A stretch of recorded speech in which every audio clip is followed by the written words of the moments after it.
Hello guys, my name is Kumar Patel. Here me and my friend Achyut will demonstrate the Heartbleed attack in detail, like what Heartbleed is, who used it, how it works, and what are the impacts, and also the demo video of the Heartbleed attack.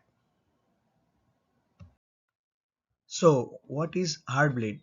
Heartbleed is discovered in 2014. The Heartbleed is a serious vulnerability in the popular Open SSL secure socket layer cryptographic software library.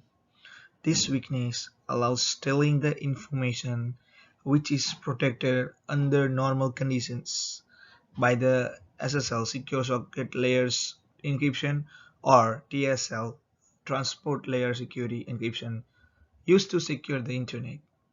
SSL or TSL provides communication security and privacy for applications such as web, email, instant messaging, and some virtual private networks.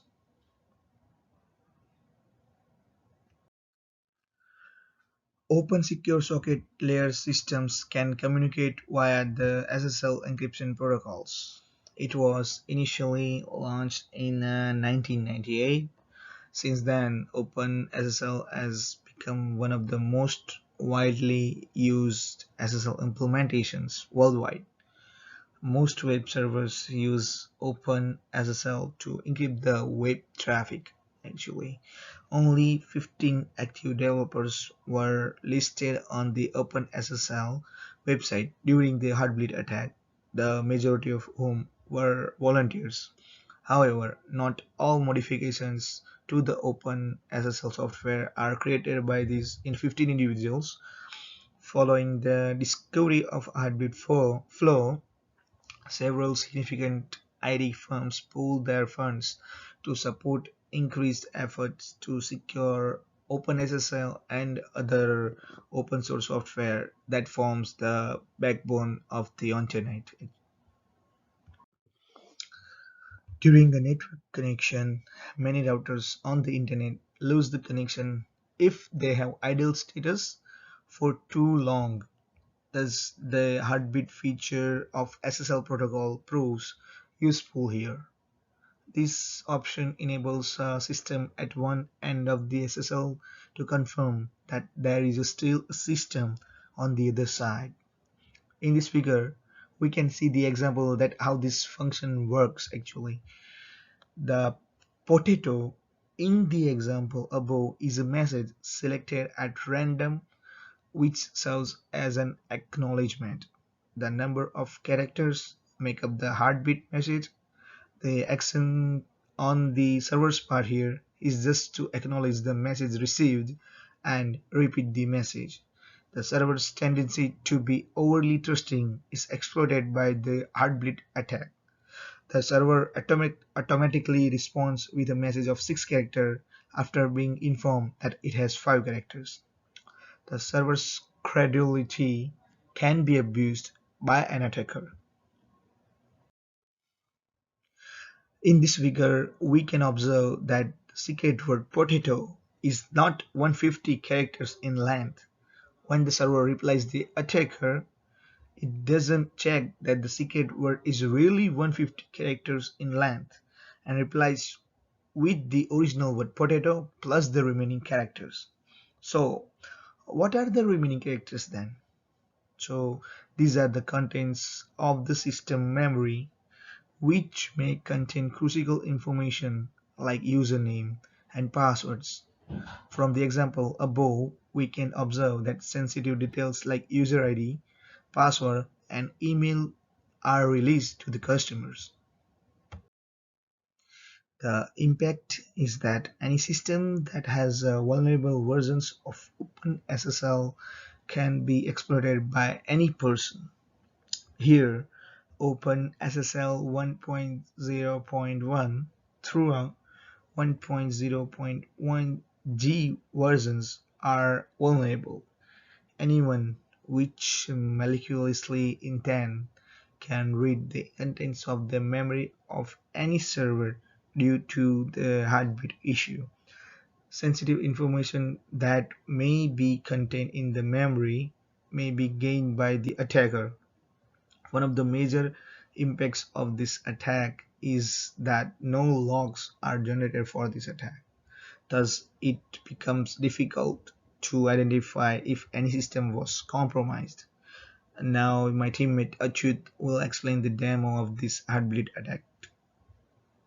Hi guys, my name is Achyut Shah and today I'll be walking you through the Heartbleed demo. We are leveraging the Seedlab VMs to carry out this attack.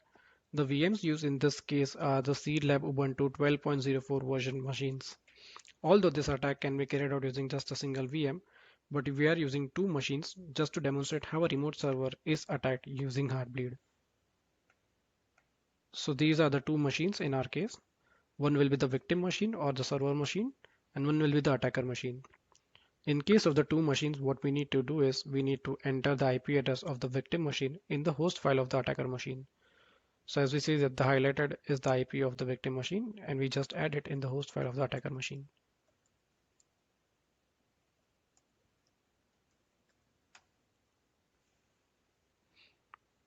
As we see that there are different files which are for different attacks from Seed Labs, but in this case we'll just change the IP address for this website which will be used to demonstrate the Heartbleed attack.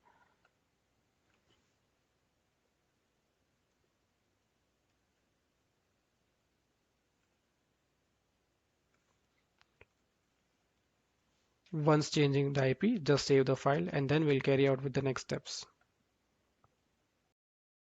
We now go onto the Firefox browser.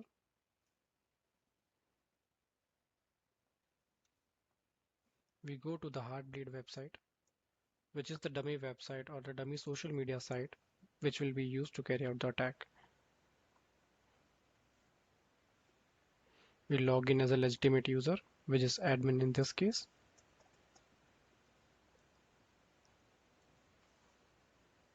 The credentials for this can be found out in the Seed Labs lab manual.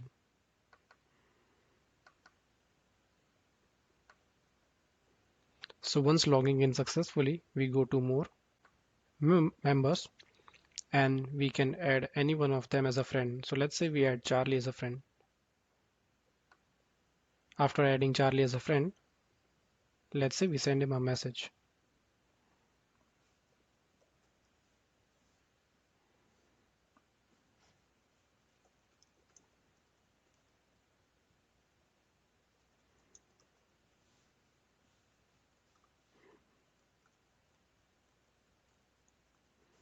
Let's say this is our private message.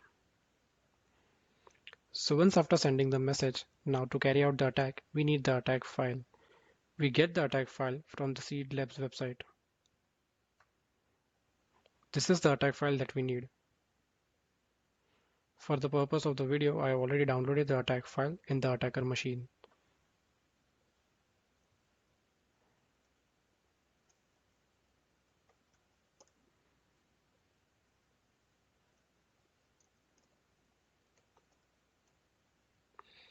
To just carry out the attack, all we need to do is just run the file with the URL of the website.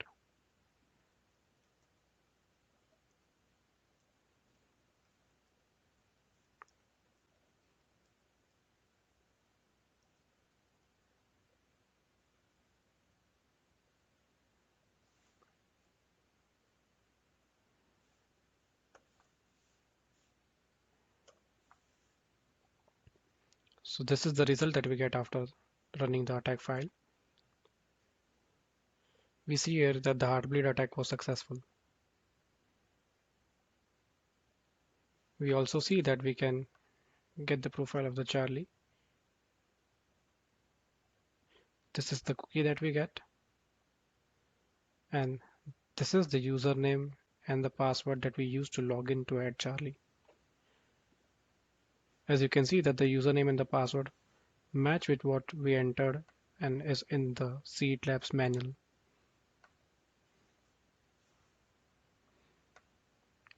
Now this is what we got on the first try, but to get more data we need to run this attack again and again to get more data, as most of the contents are in the memory of the system. So let's try running it again.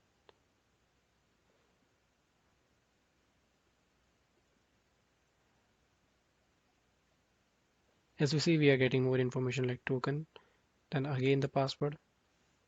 Let's see if we can get the private message that we sent to Charlie.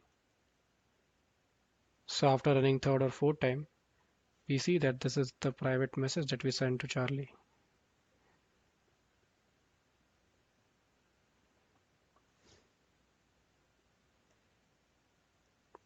Let's try to send one more message.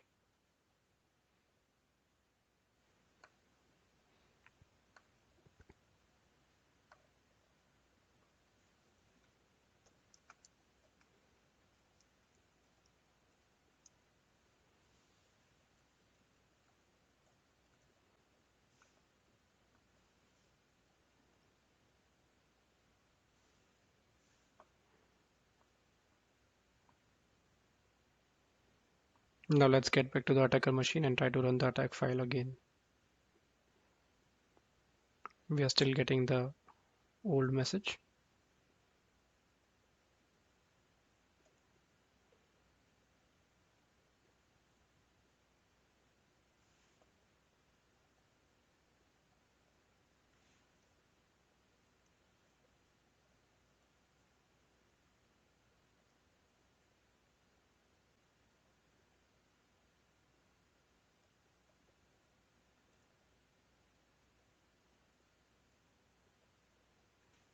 See, after running multiple times, we see that the test2 message is retrieved. So in this attack, we need to run it multiple times in order to get the data. So we observe that the flaw lies in the heartbeat request, which Sural explained in the previous slides. So if the server doesn't check the length of the response of the original message sent, the response from the server will bleed or leak the data from the memory. However, we don't know where the X starts. It may start after the username, password, or after the message. This is why we have to run it multiple times to get the data from the server. There are other options such as the payload length. So maybe let's try with it. Let's play around with the payload length option to run the attack.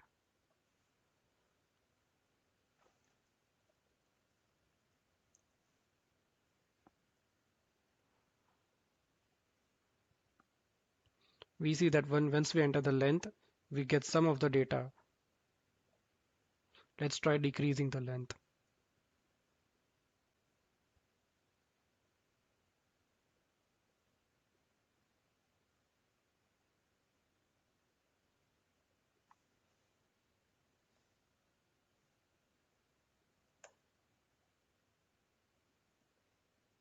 Okay, so from this we observe that the boundary value here is 22. So at below the boundary value, the query length will receive the responses packet, but without attaching the extra data. So we see that the attack was successful, but it did not return any extra data.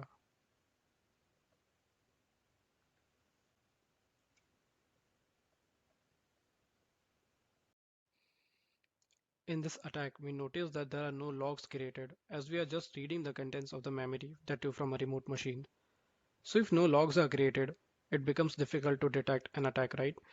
And we imagine that how difficult it would have been for the organizations during that time when this vulnerability was discovered, just to know that if they were attacked or affected by this attack, if the data was disclosed or breached. How we can fix this vulnerability? Just update the OpenSSL versions. The newer versions in the OpenSSL are already patched and it becomes difficult to carry out this exploit. So guys, this is it from my side.